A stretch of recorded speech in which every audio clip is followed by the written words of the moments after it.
Greetings, dear friends, wherever you may be. We are John and Carrie Schuchardt of the House of Peace in Ipswich, Massachusetts. We're in a small community located about an hour north of Boston on the east coast of the United States. And we are directors of the House of Peace, which Carrie will tell you a little bit about. For 32 years, I'm Carrie Schuchardt. We've been working to offer hospitality and shelter and refuge to people who are uprooted by war, to refugees from many different countries.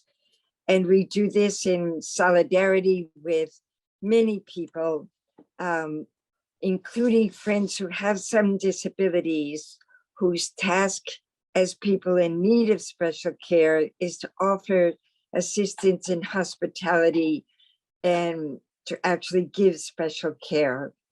And our work is also with the work primarily for the abolition of war and the weapons of war.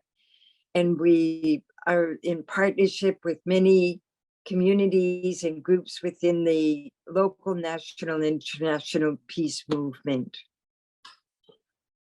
And we were very happy to be able to join an international delegation organized by the Global Network Against Weapons and Nuclear Power in Space. There's a picture of our delegation of 24 people from the United States and Nepal, England, and Russia, who were most fortunate and privileged to visit for close to a month in 2019, 3 years ago, visiting, spending about a week in Moscow, a week in St. Petersburg, and a week in Crimea. And our intention was stated that we read from our declaration, we came to learn, especially we came to learn. And in preparing, we all realized how little we knew, how really uninformed we are and have been, because our media for almost our entire life has had such a distorted and misrepresented and hostile representation of Russia. So we had to face our need to learn, and we came to listen, and we were most fortunate to listen to and meet with a large number in that almost 1 month of Russian journalists, educators, activists, ordinary citizens, academics, and get firsthand information, and as well as a profound historical perspective. We had our eyes opened, and we had, most importantly, our hearts open. And we were deeply moved by the Russian people everywhere we went, who met us with tremendous warmth and openness and generosity, which is really quite extraordinary, considering how much anti-Russian propaganda we've been subject to, and how much hostility from the United States has been directed against Russia, that the people we met were spontaneously welcoming to us. So that is what brought us to Crimea. We arrived on Crimea in time for a great celebration of May Day, and we had several profound meetings with people on Crimea. We would love to just highlight a few of those.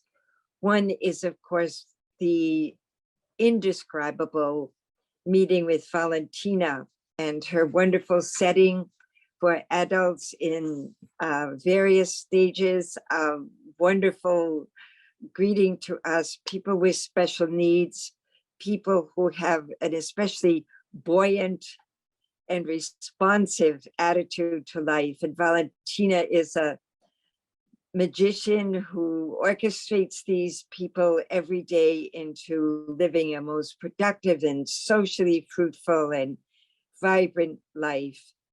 So our time with Valentina was a great heart piece, a treasure of our time in Crimea, that being on Yalta. We were able to be in Simferopol for the celebration of May Day.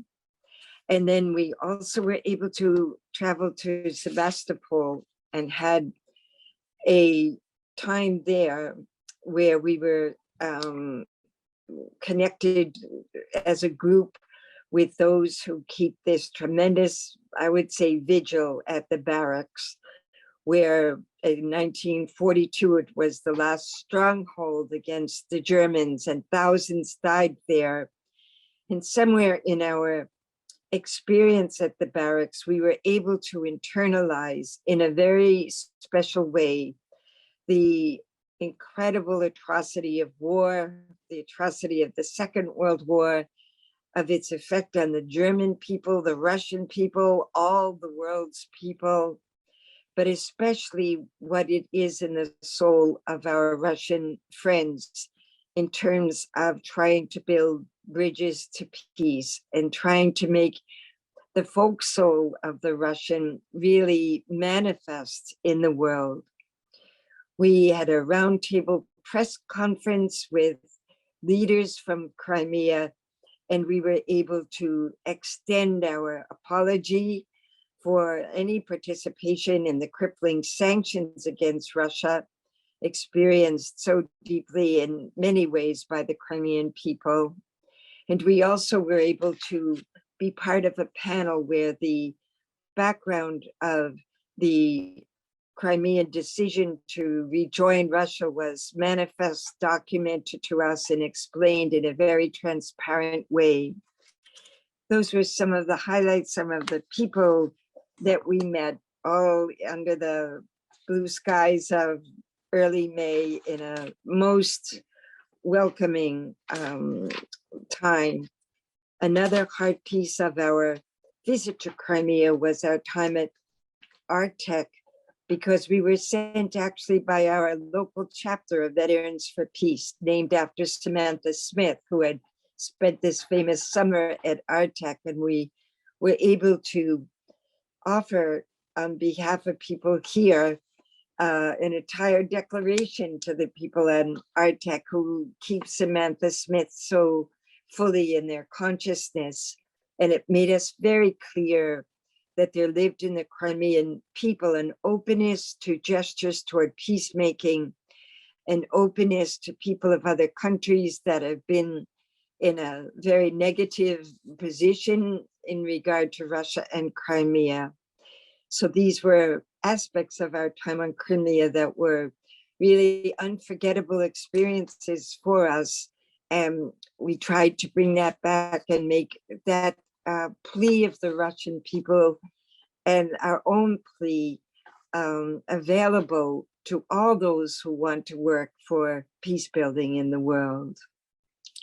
Well, Carrie and I share the conviction with really millions of people in this country that our only hope for the future of humanity is the abolition of nuclear weapons and the abolition of war. The great choice between us, as Dr. King said, is not between violence and nonviolence, but either nonviolence or non-existence. And we are in the depth of a great crisis, currently putting that question before us. And one of the things that I have been saying to my friends in the midst of this crisis is let's remember that it was Russia who saved our lives in October of 1962 during the height of the Cuban Missile Crisis.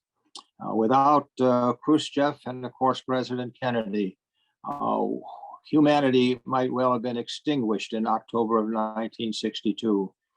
And I think that's a very, very important corrective, because we felt the depth of the Russian people's love for peace, their having suffered the catastrophe of the Second World War, and their abhorrence of the prospect of war very deeply. And I think I want people who, wherever are listening to our statement here, to know that thousands and thousands of Americans have gone to prison opposing nuclear weapons. I myself have been arrested many times and been in prison for more than 2 years because of opposing nuclear weapons. And in every one of these situations, the judiciary, the prosecutors have defended nuclear weapons, and it's been a great moral crisis.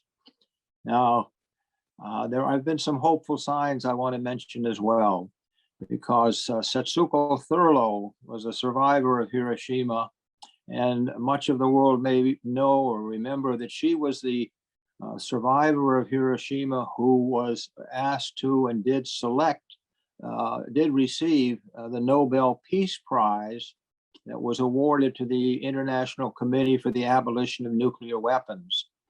And in her most profound words accepting that the Nobel Peace Prize, she pointed out that the acquisition of nuclear weapons does not represent the elevation of a nation to greatness, but rather the descent of a human being to the deepest, darkest levels of the human depravity, descent to the deepest, darkest depths of human depravity.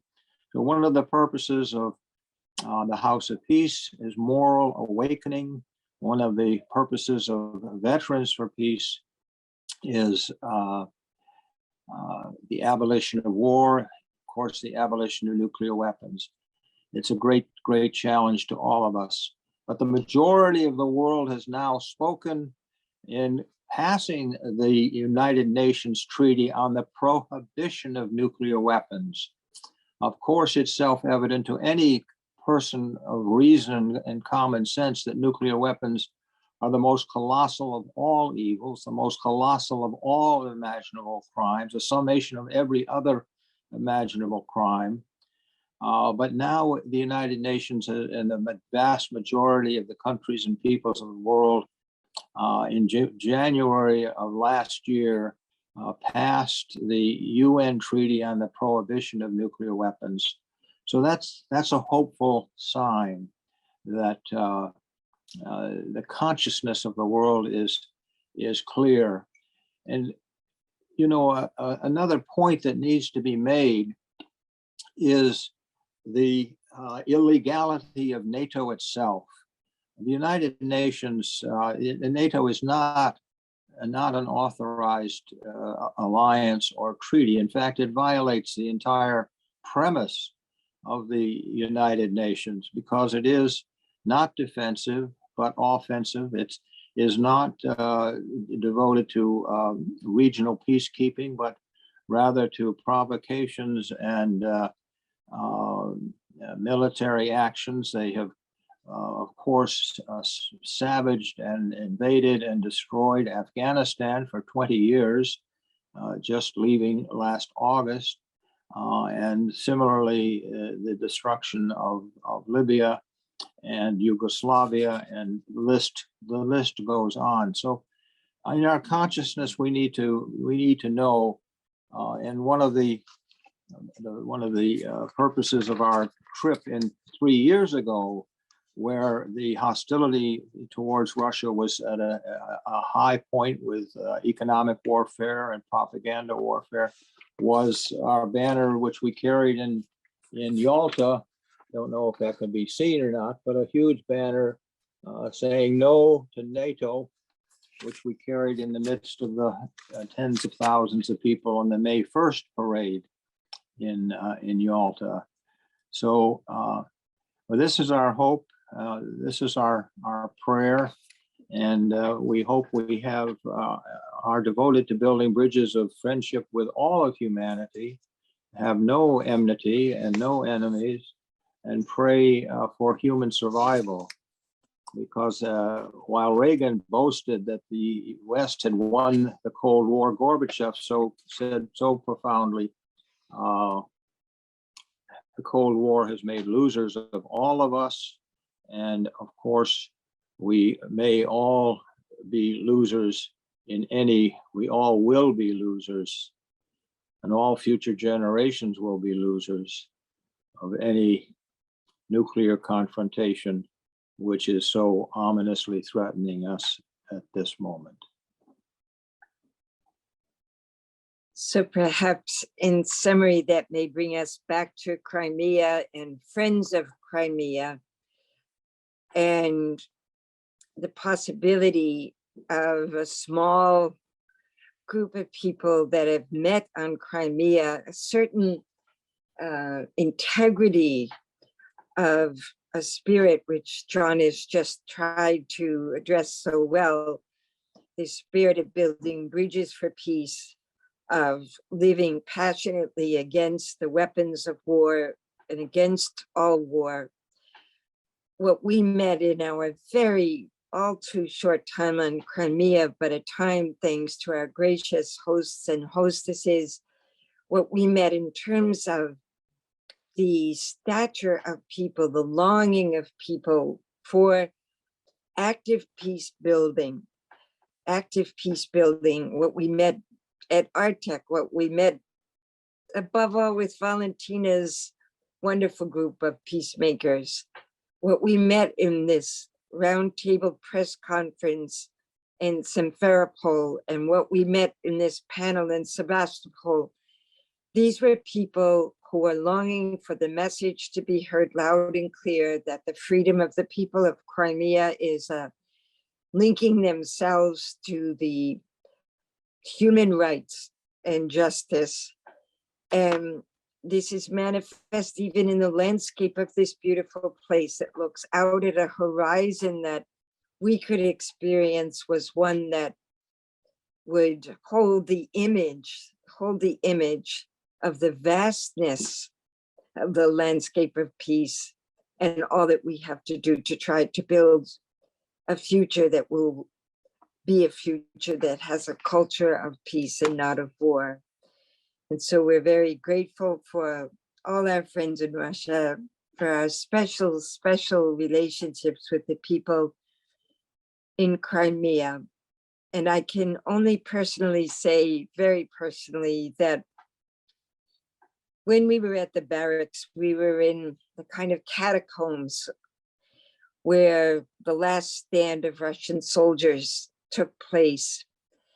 And we could experience the level of suffering we could experience in the single rose that was there and a little cot used for surgeries. We could experience this disastrous moment in human history in Crimea. And we had an experience in going into the room where all the faces of the soldiers who died there are projected onto a ceiling, and then they become lit up, illumined, and they become a star. It's a very impressive display, and it held for us somehow all that John is trying to say, that in the face of the disasters that we're encountering now, we recall the faces of those young people, and we need to know that none of that be in vain. And we hope and pray that we and many others will join the Crimean people in building peace. That's, in the end, the simple hope we have, is to be partners in building peace. Thank you. Well, thank you, Regis, for allowing us to send our heartfelt greetings to all who may hear our voices. Know that we are united in human solidarity and love and friendship with all peoples in the human family. We know that every human being has a conscience. Every human being seeks the goodness and the well-being for themselves and for others, and that the idea of war or nuclear weapons, that is war is a lie. The security of one cannot be secured until we have secured the security of all. And so our prayer is that everyone at this critical moment, take a deep breath, and that the encirclement by NATO and the ongoing war cease, so that we can grasp the enormity of what's at risk for us and for future generations. And then we take small baby steps away from the abyss and return to the paradise that our Creator has given to us to share with all other human beings.